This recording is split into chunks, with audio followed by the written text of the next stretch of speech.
Welcome in, welcome back, welcome to Stream of Unconsciousness, where the subject's made up and the words don't matter. Quick shout out to my subscribers. Thank you for you guys for your support, really appreciate it. And as always, feel free to like, comment. If you find something you really like, feel free to subscribe. And we will get right into it here. Recently I have been collecting the line of HIYA Toys 1/18 scale exquisite mini Abramsverse Star Trek figures. This is the next in the line. I think I have one more after this. For this particular set, this is the Sulu figure, as you can see. I think they really nailed the portrait on this one. I think in this particular one, it's a really good likeness of John Cho, as we focus in here and on his face. That's a really good likeness of John Cho. Paint apps aren't bad. The bright light here doesn't do it a lot of justice, but the paint apps are better on this one. As with all of these figures, he comes with the same general accessories. He is issued with open right hand, open left hand for the communicator, and then he has an extra right hand for the phaser, which I have put on him, and an extra left fist for the replacement of the communicator hand, which I have also put on him. They do again sit on little pegs within the sleeves. There's the original open right hand, open left hand.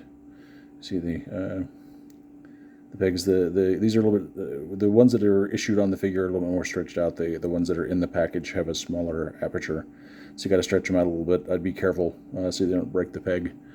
But it comes on the regular card that we've been looking at recently. He is another figure that was issued with the phaser belt already on him, so you don't have to do that. You don't have to put that on him, which is kind of a pain. So you got the card with the Chris Pine card art, Sulu Exquisite Mini. On the back, we have information about Star Trek, about HIYA Toys, and a couple of pictures of the pre-production models.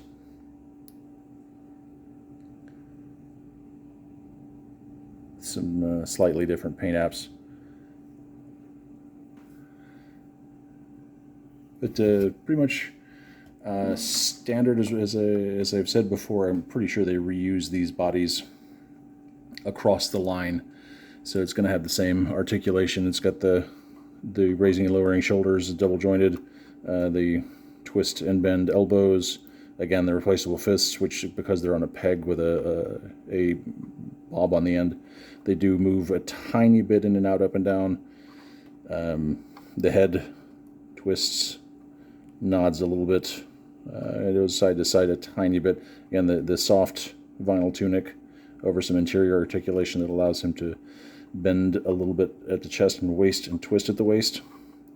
The double jointed hips, double jointed knees for deep bends, the ankle rockers, and the boots that twist at the top of the boot. And again, released with the standard sort of Abramsverse-esque Delta shield and design on the base there. Pretty good figure overall.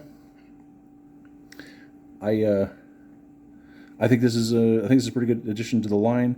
Again, it is a pretty good likeness of John Cho.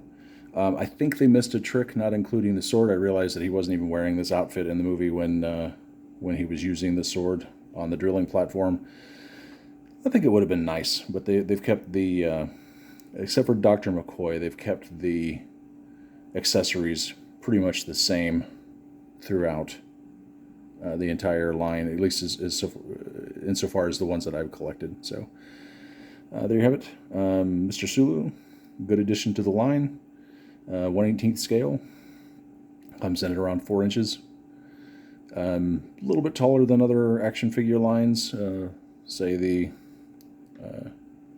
Fisher-Price. This is my own version, but he's based on Fisher-Price Adventure People. As you can see, he's more 3 3/4 inch scale.